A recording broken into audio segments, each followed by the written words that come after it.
Jesus, amém. Pode sentar. E eu queria que nós abríssemos a carta aos Romanos. Abra a tua Bíblia, lá no capítulo 6, Romanos, capítulo 6. Nós vamos dar continuidade no texto, e o tema da mensagem de hoje é instrumentos de justiça.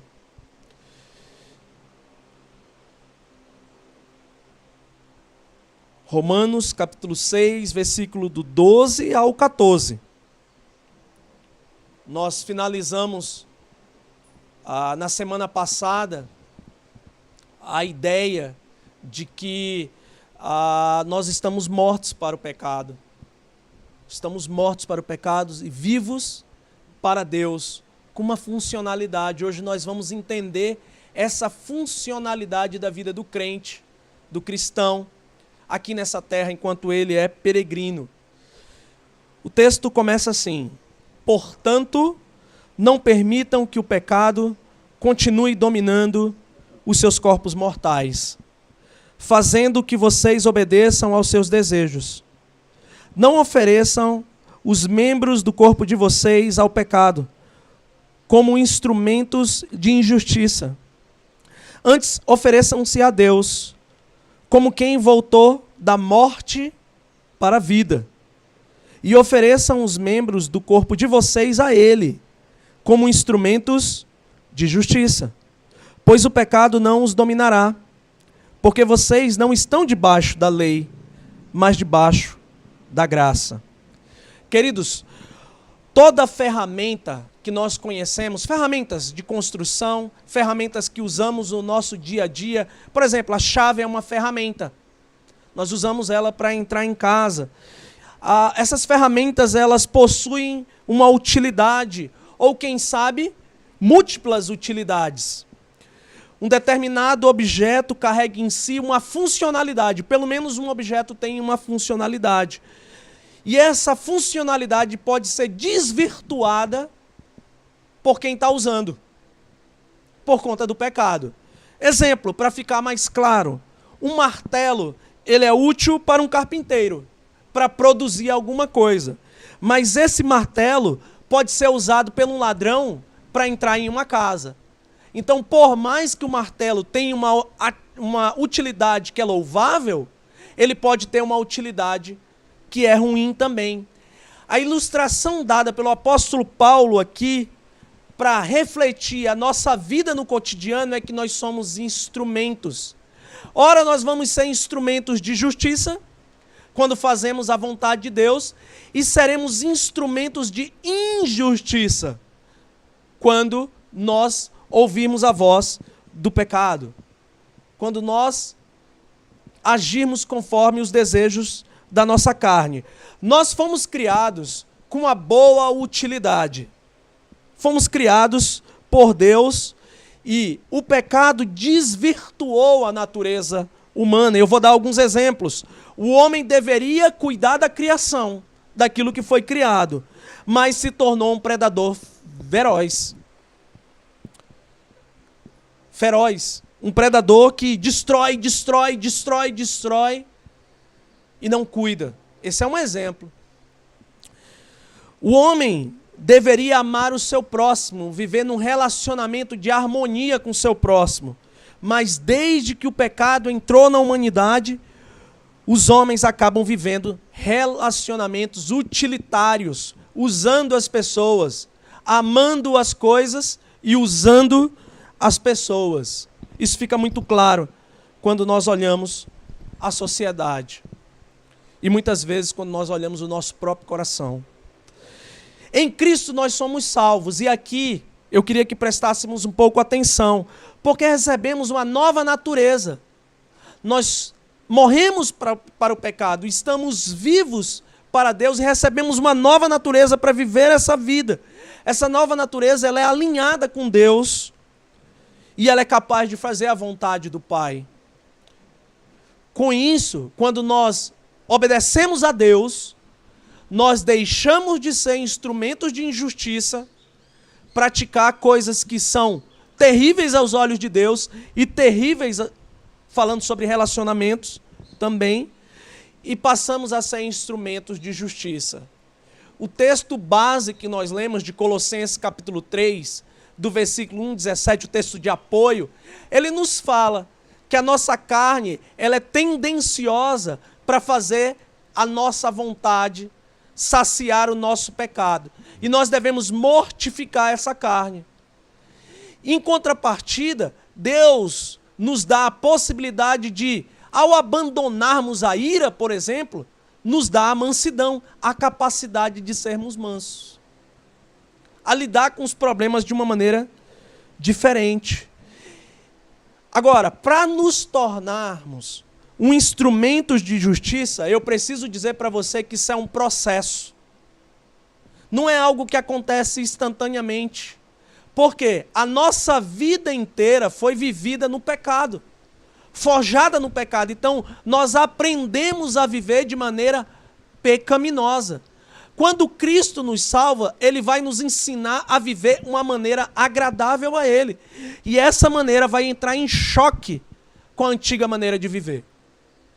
Vai entrar em choque. Porque agora nós vamos saber pela lei que pecado é pecado. E antes aquilo que a gente não sabia que ofendia a Deus, agora nós temos consciência. E essa nova natureza vai entrar em choque todos os dias com a carne, com o corpo do pecado, que precisa ser destruído. Não automutilação, não bater em si mesmo, não. É destruído quando nós não alimentamos ele, quando não praticamos a maldade.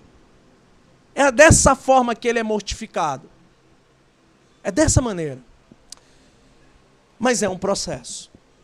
Um processo que não acontece do dia para a noite. Pode ser que você, depois da conversão, melhore em muitas coisas.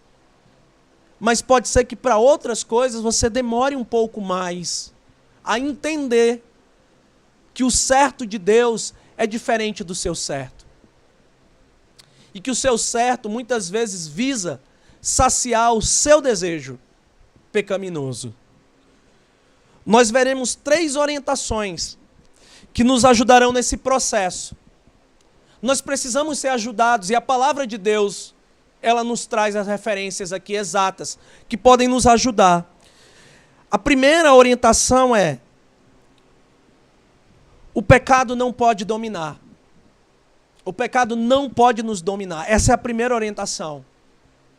Quando eu estiver expondo esse versículo, nós vamos ter que trazer na memória que nós não pertencemos mais ao pecado.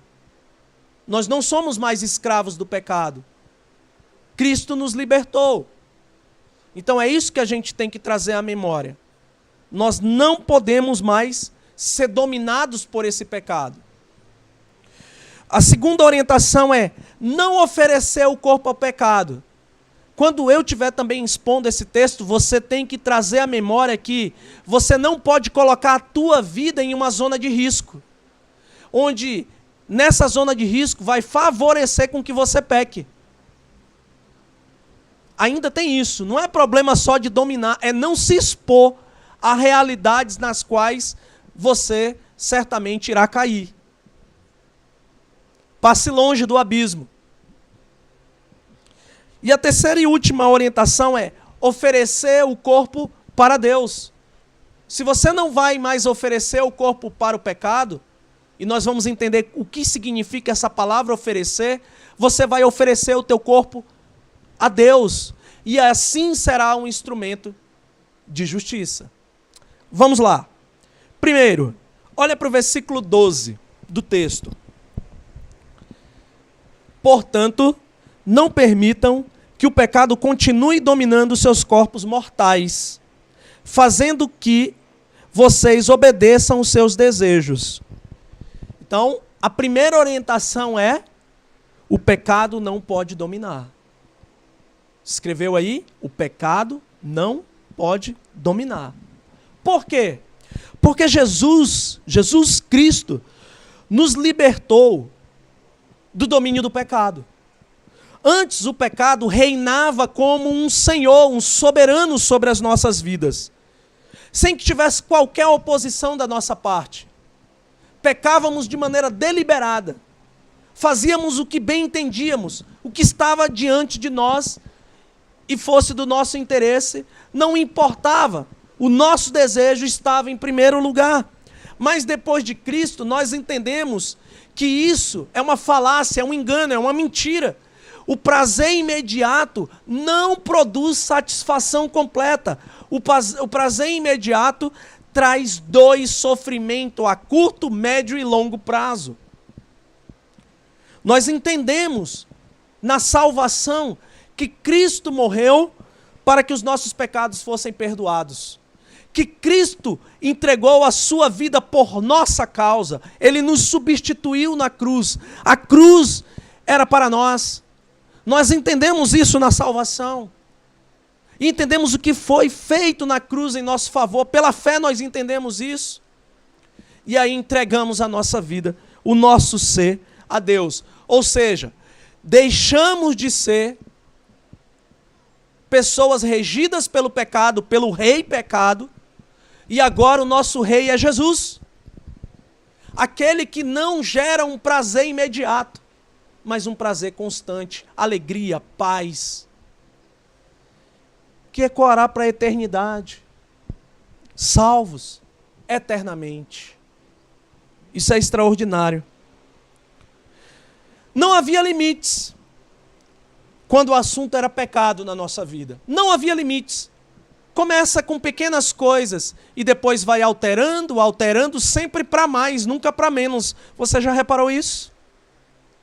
O pecado nunca altera para menos. Ele começa com pequenos desvios. E ao passo que nós damos pequenos desvios, Deus vai nos alertando também. Não faça esse desvio. Lembra? O crente recebe a voz do Espírito Santo ao seu coração, dizendo: não faça isso. Isso que você vai fazer é errado. Não seja dominado por esse desejo. Não havia limites para o pecado. O pecado sempre pede mais. Sempre pede mais. Ninguém fica saciado pecando, pois o pecado é ilusório, é um anestésico. E logo depois que ele é praticado, e há um pouco de prazer, em seguida vem a dor.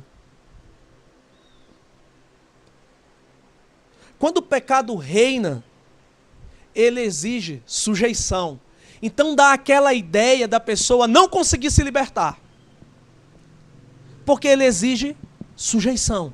Sujeitem-se a mim. E se você se sujeitar ao pecado, ele não aceita que você diga não para ele. Ele vai te cercar de todas as formas, para que você fique sufocado. Essa ideia, sufocamento, com medo, angustiado, achando que não tem como deixar de praticar o que é errado. Haverá muito medo no coração de perder pessoas, de perder o prazer, de perder a vontade ali estabelecida no tempo imediato. Haverá crise dentro do coração que reina o pecado. Sempre haverá crise. Nunca haverá satisfação completa, porque o pecado nunca se sacia. Ele quer um pouco mais, um pouco mais, um pouco mais. Quando Cristo reina no coração de uma pessoa, não existe mais espaço para as ordens do rei anterior, que era o pecado. Então, se alguém confessa Cristo como Senhor e Salvador, não há espaço para as ordens do reinado anterior. Não há espaço. Por que não há espaço? Porque estamos mortos para o pecado. Podemos dizer não para as suas exigências. Podemos dizer não. Se você prestou atenção, no início do versículo está escrito portanto. Esse portanto está ligado à verdade que nós estamos mortos para o nosso pecado. E a segunda palavra, depois de portanto, é não. Não permitam Ou seja, há uma responsabilidade humana. Deus nunca nos pede algo que nós não consigamos fazer. Se Ele está dizendo que nós podemos não permitir que o pecado domine, é porque nós podemos fazer isso. Nós podemos praticar isso. Nós podemos dizer não para o pecado. Sim, nós podemos fazer isso. Paulo diz o seguinte: não permitam que o pecado domine seus corpos. Paulo é extremamente consciente, meus irmãos e irmãs, amigos e amigas, que isso é extremamente difícil. Porque ele sabe, assim como nós sabemos, enquanto ele escrevia isso, que ele viveu uma época sem Cristo. E ele sabe agora que, como cristão, a vida dele era uma vida de luta constante. A prova do que eu estou falando é o capítulo 7 de Romanos, que será exposto depois, em outra ocasião. Uma luta em que o apóstolo acaba dizendo o seguinte: o bem que eu quero fazer eu não faço, mas o mal que eu digo que não vou fazer, esse sim eu faço. Luta. Muita luta. O apóstolo Paulo, em nenhum momento nesse texto, ele diz que é fácil. Olha, vai ser fácil não deixar o coração ser dominado pelo pecado. Porém, meus irmãos, fica claro, aqui nesse texto, que o apóstolo Paulo, inspirado por Deus, pelo Espírito Santo de Deus, ele deixa um recadinho para nós. Nós não podemos permitir que o pecado domine. Se esse recado nos foi dado, com a permissão de Deus, é porque é possível que nós possamos atendê-lo. Nós podemos atender, sim. É extremamente difícil vencer o pecado, mas é algo a ser feito. Não é facultativo. Não é só quando eu quero. Não é só quando me interessa. É um modo de viver. Todos os dias. Como nós cantamos ainda há pouco. Todo dia. Todo dia. Faz parte da responsabilidade do crente não se envolver com o pecado. Esse é um ponto. E nem colocar as suas vidas em situações que favorecem a prática do pecado. Alguém que recebe a Cristo como Senhor e Salvador, lutou a vida inteira contra o álcool, contra a bebida, e agora convertido para testar a sua fé, vai a um bar. Como que isso é possível? Aquele local favorece que o pecado salte, o desejo pecaminoso salte no seu coração. Então, a maioria das pessoas até querem se livrar do pecado, porque o pecado é ruim. Elas sabem que gera uma consequência. Porém, elas continuam oferecendo as suas vidas ao risco do pecado. Sabe que certas amizades são tóxicas, mas continuam com as amizades. Sabem que certos lugares não é permitido, porque traz lembranças, são lugares que nós sabemos que são ruins, mas continuam indo a esses lugares. Sabem que não devem assistir determinados programas, determinados filmes, determinadas séries, mas continuam assistindo. Ora, isso é nada mais, nada menos do que se colocar em situações que favorecem a prática do pecado. Seja o pecado por pensamento, seja o pecado por palavras, ou seja o pecado de ação. Fica muito claro. Todo crente sabe que o pecado é uma ofensa contra Deus. Todos, os pequenos e os grandes pecados. Se é que há diferença entre pequeno e grande pecado. Tudo é ofensa contra Deus. E todo crente sabe que o pecado é extremamente prejudicial para a sua própria vida. Mas por que não abandona? Porque está viciado. Como uma droga. O pecado é incompatível com a nova natureza. É incompatível. O apóstolo Paulo diz: portanto, não permitam. Ficou claro que esse não permitir parte de nós. É uma responsabilidade nossa em não colocar as nossas vidas em risco. Que o pecado continue dominando, ou seja, eu não posso trazer à tona o reinado anterior do pecado em minha vida. Agora quem reina no meu coração é Jesus. Por que que eu tenho que fazer essas coisas? Porque o pecado, ele deseja que nós obedeçamos os nossos desejos. E aqui tem um ponto que precisa ficar bem claro. Nem tudo que você deseja é bom. Não confunda necessidade. Nós temos necessidades, mas os nossos desejos, muitas vezes, não fazem parte da nossa necessidade real. Desejo por relacionamentos, desejos por amizade, desejos por dinheiro, desejo por sexo, desejo por isso, como se fosse uma necessidade. Então, necessidade é diferente de desejo. E agora vocês estão cientes que nem tudo que você deseja é algo bom. Pode ser que você tente santificar, faça uma engenharia bíblica e até peça oração por esses desejos.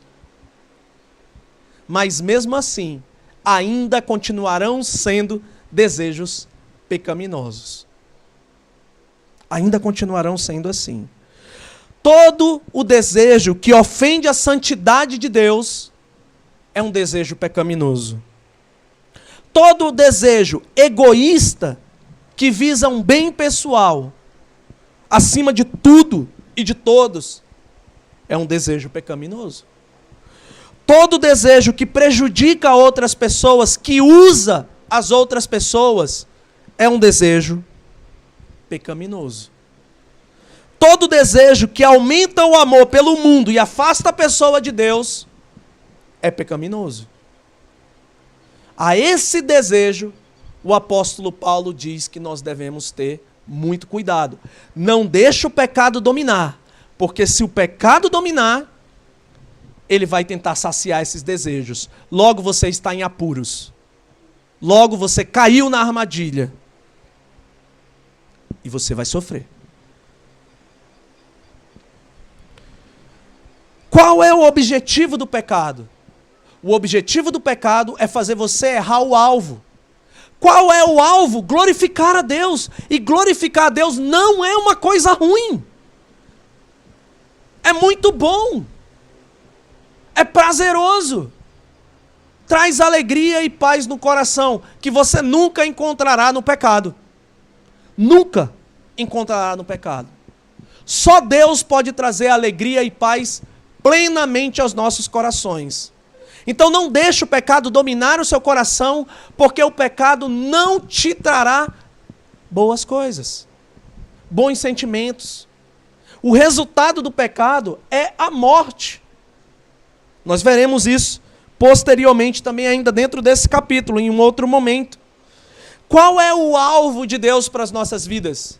O alvo de Deus é que nós possamos viver em função dele, glorificando ele. As nossas palavras sejam de louvor e glórias ao nome do Senhor.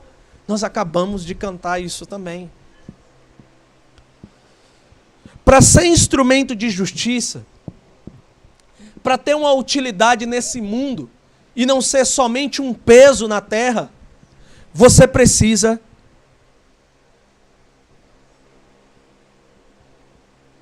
tem que ser logo, tá? O que eu vou dizer. Lutar para que o pecado não domine. É tua responsabilidade. Não é uma coisa que Deus vai fazer no teu lugar. Deus te dá a capacidade e os meios de dizer não para o pecado. Mas você está na ponta da lança. Não espere Deus dizer não para o pecado no seu lugar. A responsabilidade é minha e sua. Portanto, não fujamos. E não coloquemos culpa em ninguém pelas nossas decisões, muito menos em Deus, porque Ele nos deu todo o recurso necessário e as possibilidades para dizermos não. Se ainda não estamos conseguindo dizer não, sabe por quê? Sabe qual é o porquê? Fica claro no texto. O pecado ainda está dominando. Vamos para a segunda orientação. A segunda orientação é não oferecer o corpo para o pecado. Versículo 13, nós vamos ler só uma parte, tá bom? Diz o seguinte: não ofereçam os membros do corpo de vocês ao pecado, como instrumentos de injustiça. Há a possibilidade nas nossas vidas de sermos instrumentos de justiça, praticarmos a justiça, mas todas as vezes que nós deixarmos o nosso coração ser dominado pelo pecado para atender os nossos desejos, nós nos tornamos instrumentos de injustiça. Injustiça. Ora, como que isso funciona? Como é esse oferecer? Como que eu ofereço o meu corpo para o pecado? Queridos, o pecado ele deseja ser cultuado. Ele sempre aparece em nossos corações em forma de ídolos. Ídolos. Isso mesmo. O que está na fonte do pecado é a idolatria. Alguém que presta culto ao pecado entregará o seu corpo como oferenda a esse pecado. Portanto, o que vai acontecer? Qual é a consequência principal? Vai praticar o pecado no seu próprio corpo. Vai falar pecaminosamente, vai pensar pecaminosamente e vai agir com o corpo pecaminosamente. A título de ilustração, vamos falar sobre o pecado da imoralidade sexual. Poderíamos falar sobre qualquer outro pecado, mas esse é o mais evidente, assim que fica com mais clareza na nossa mente, porque vivemos em uma cultura imoral. Quando alguém é dominado pela imoralidade, pensa em imoralidade, fala em imoralidade e age de maneira imoral, se veste de maneira imoral, expõe o corpo de maneira imoral e pratica a imoralidade em seu corpo. Seja sozinho, um bom entendedor entende logo, ou seja com outras pessoas. Ficou claro? Quando nós oferecemos o nosso corpo ao Deus sexo, acontecerá isso. Para não ficarmos pendendo só para um lado, falemos também do dinheiro, do Deus dinheiro, citado por Jesus Cristo também, que nós não deveríamos amar o Deus dinheiro.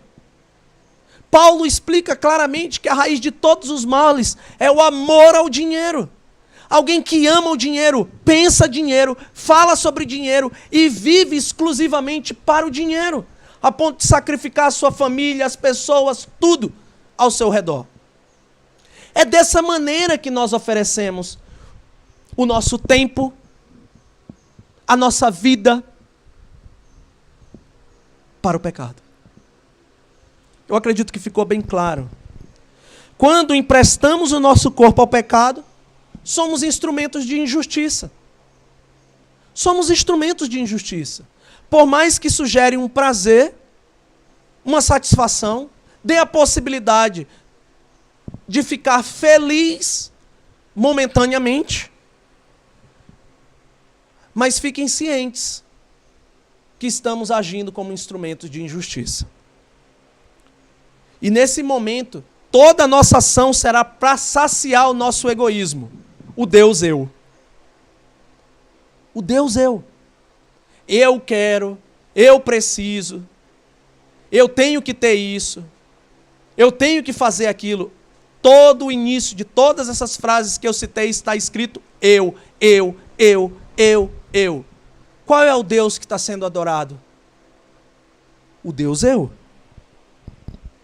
Então, todas as vezes que emprestarmos o nosso corpo ao pecado, significa que nós estamos saciando o Deus eu. Estamos prestando culto ao Deus eu. Seremos dominados pelo orgulho. A cada momento que nos aprofundarmos no pecado, a nossa mente vai apodrecendo.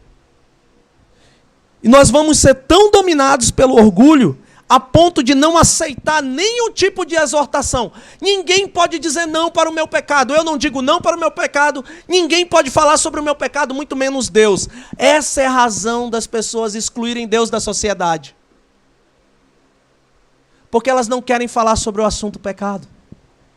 Porque é um assunto difícil. Elas sabem que quem está sendo cultuado naquele momento é o Deus eu. E o Deus verdadeiro da Bíblia vai atrapalhar esse processo. Vai entrar como um intruso, um estraga-prazer. Lembra que o pecado é uma mentira plantada em nossos corações pelo engano da serpente. Lá no início do Éden, primeiro casal. Isso foi crescendo. O pecado progressivamente vai crescendo.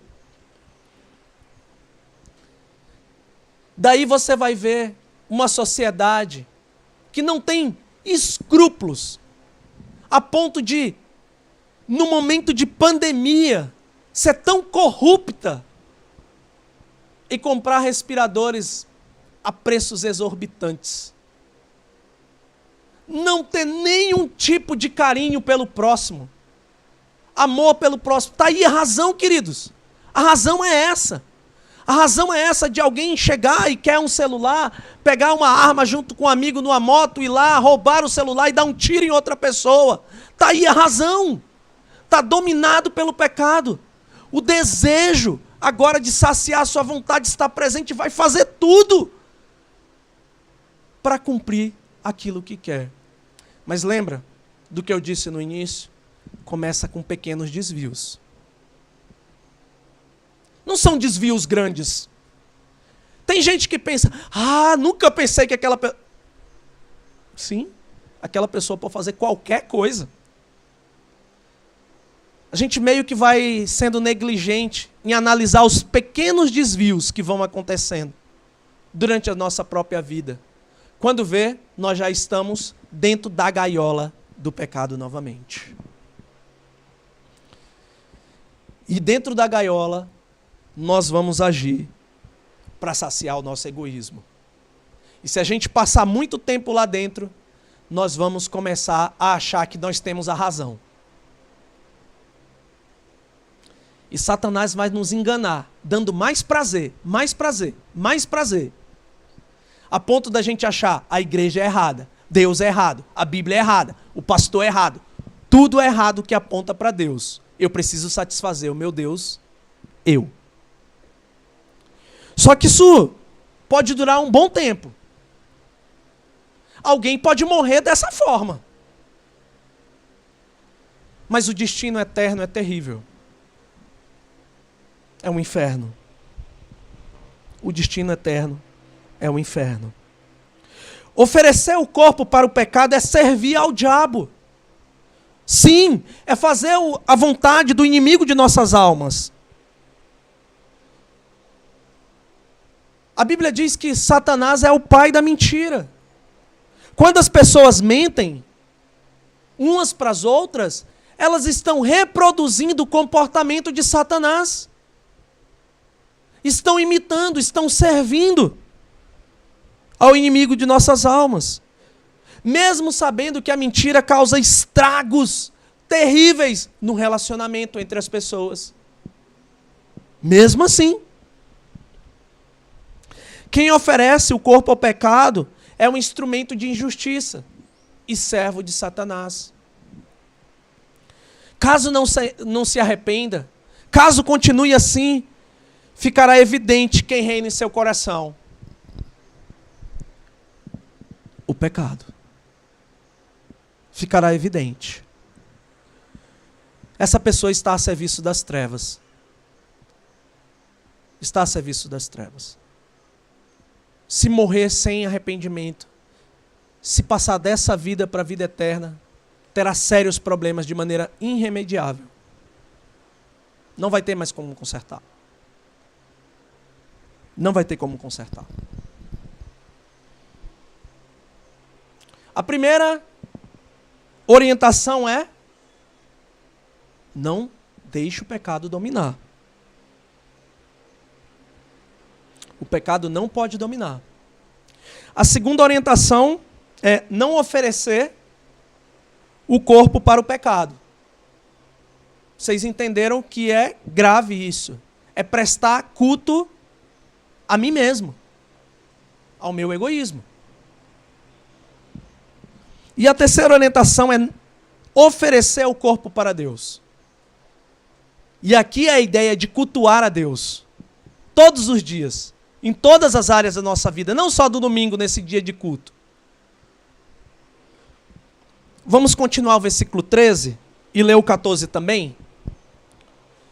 Diz assim: antes, ofereçam-se a Deus como quem voltou da morte para a vida.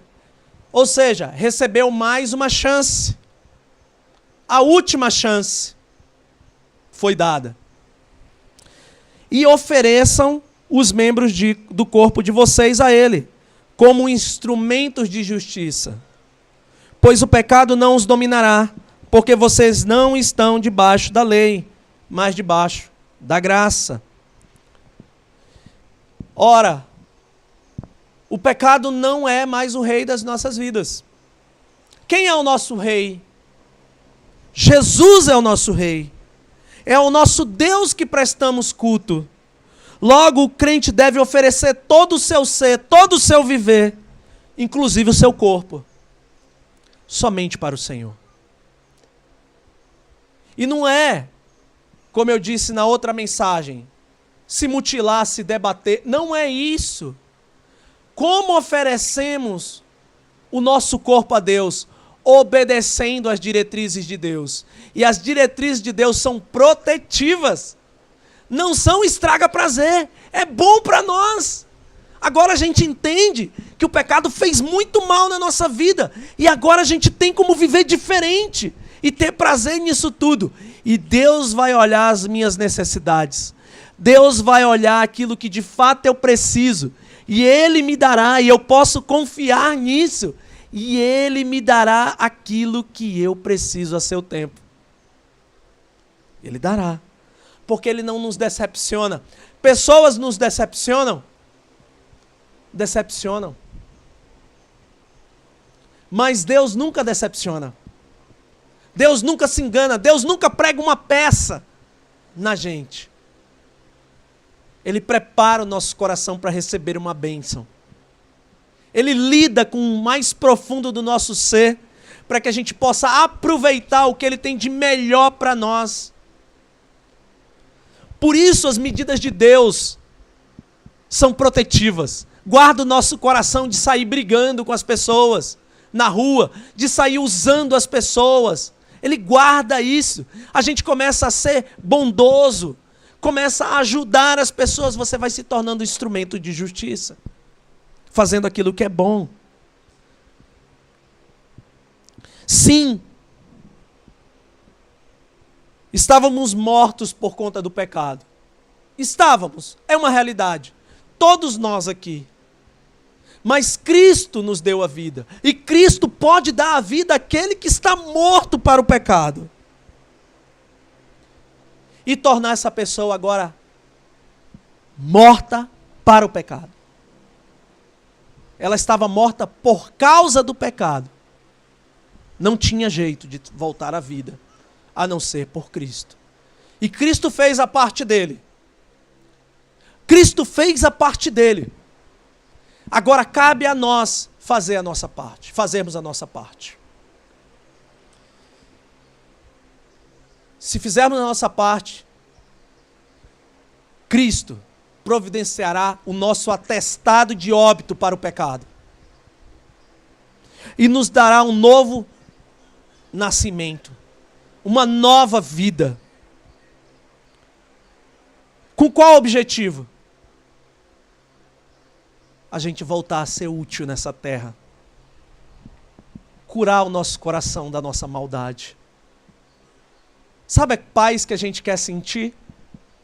Sabe aquela paz que muitas vezes a gente não consegue, acelera. O pecado não acelera, traz adrenalina, você fica nervoso, estressado, tudo parece que tudo vai sendo prejudicado, você meio que, sabe, anda triste, depressivo, ansioso, tudo vai mal, tudo vai ruim, tudo está dando ruim. Aí Cristo traz a vida e coloca paz nisso tudo. Ele diz um basta para essa dor. E ele bota a vida no eixo de novo. Ele nos faz instrumento de justiça. Somos instrumentos de justiça. Pois o pecado não mais vai dominar as nossas vidas. Ele não poderá reinar novamente em nosso coração. Cristo não vai deixar isso acontecer. Entenderam? Ao passo que a gente toma a responsabilidade de não servir mais o pecado, é Cristo que vai nos dar a proteção para isso dar certo.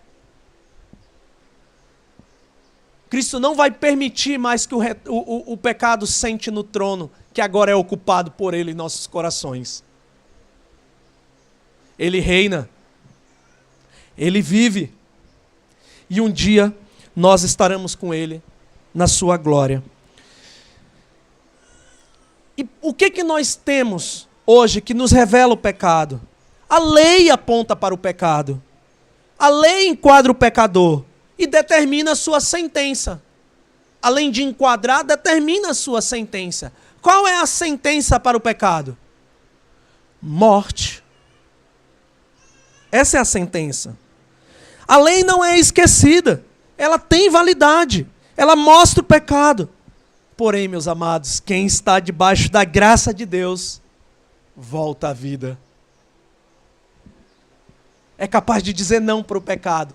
E já teve a sua conta paga na cruz. E agora, todos aqueles que estão debaixo do senhorio de Cristo, podem dizer não para o pecado.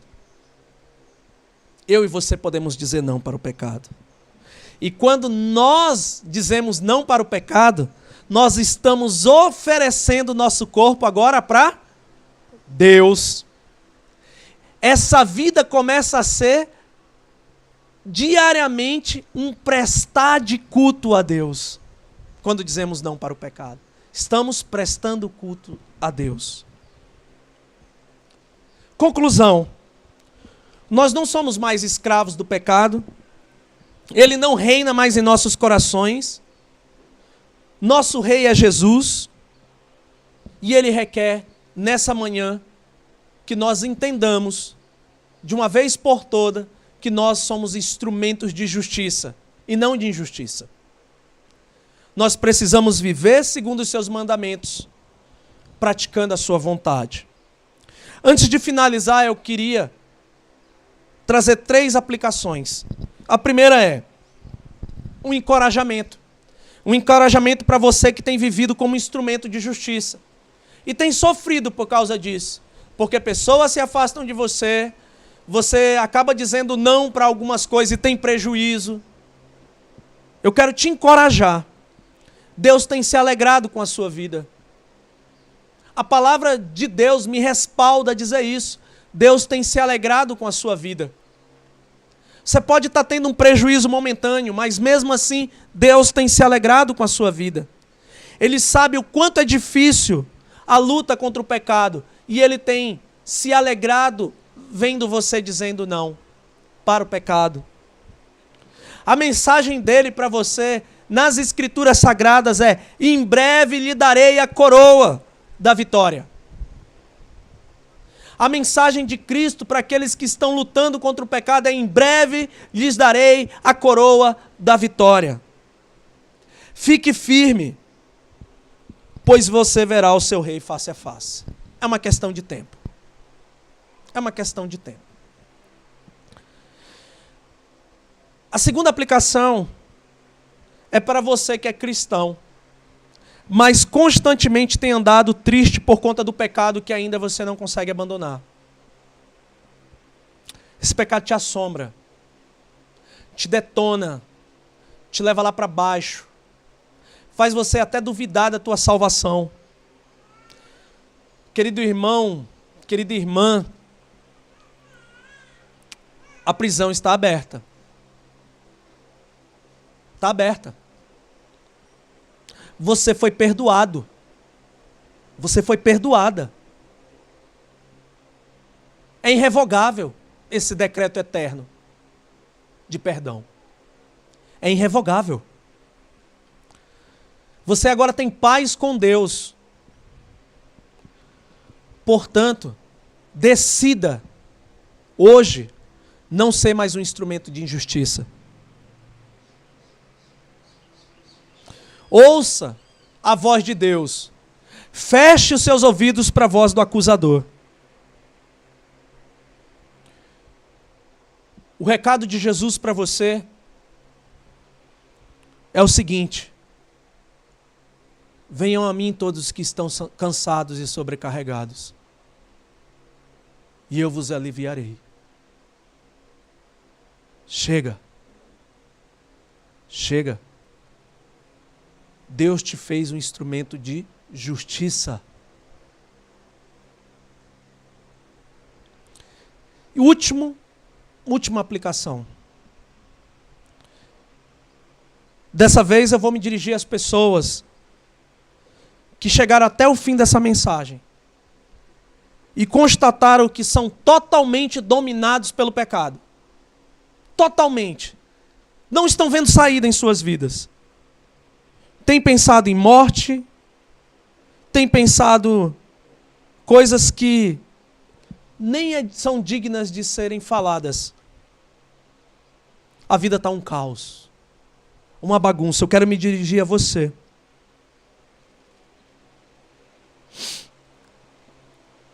O remédio para esse mal é Jesus. Jesus não se envergonhou de você na cruz. Você pode vir sem vergonha para Jesus Cristo também. Do jeito que você está. Do jeito que você está. Através dele, você pode ser totalmente liberto do pecado. Totalmente liberta do pecado. O recado para você é: arrependa-se. Arrependa-se. Clame por perdão. Pois Cristo estenderá as mãos na sua direção. E ao invés de julgamento, Ele te abraçará. E te dará uma nova vida. E todo desespero e caos da sua vida, Ele vai tomar sobre si. Ele já tomou sobre si. E crucificou lá na cruz. Receba o perdão de Jesus Cristo. Venha para Ele. Vamos orar? Querido Deus, obrigado pela Tua palavra. Obrigado, Senhor, pelas oportunidades que o Senhor tem nos dado, os alertas que o Senhor tem nos dado. Hoje ficou muito claro que o Senhor deseja que sejamos instrumentos de justiça. E o Senhor nos deu todas as possibilidades para isso. Obrigado, Senhor. Nós entendemos o Teu recado. Peço, Senhor, que quem assiste essa mensagem agora ou vai assistir depois, que entenda o Teu chamado para a salvação. Que de fato entregue a sua vida totalmente a Ti. Entregue a vida totalmente a Ti. E de Ti receba paz e alegria, perdão, satisfação e as promessas da eternidade. Em nome de Jesus. Amém. Queridos, encerramos aqui o nosso momento de culto. Vocês aí na internet que nos acompanham pelo YouTube, um forte abraço e feliz Dia dos Pais, papais. Até mais, tchau, tchau.